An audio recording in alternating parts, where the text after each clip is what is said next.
Hi there, fast and furious drivers. Today, we're diving into a topic that's critical to our collective safety: the importance of slowing down on small streets. Picture this: a tight bend, flanked by tall hedges, concealing an oncoming vehicle.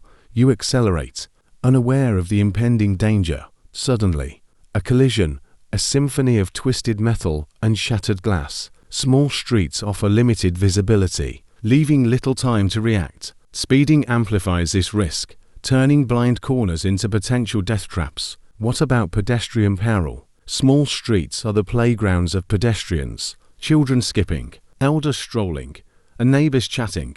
Their safety hinges on cautious drivers. But when speed becomes the norm, these innocent moments transform into heart-stopping close calls. Then there's the tight squeeze. Navigating small streets at high speeds is akin to threading a needle, with parked cars, narrow lanes, and tight spaces demanding precision. Speeding disrupts this delicate balance. Side mirrors scrape, paintwork scratches, and tempers flare. The rush to reach the next intersection jeopardizes everyone's well-being. Lastly, unforgiving obstacles. Small streets harbor unexpected obstacles, potholes, speed bumps, and uneven surfaces. At high speeds, these minor nuisances escalate. Potholes become tire blowout, speed bumps launch your car airborne. The unforgiving asphalt punishes recklessness. In conclusion, slow down, save lives. Each time you hit the gas pedal shapes destinies in ways you might not have thought about before.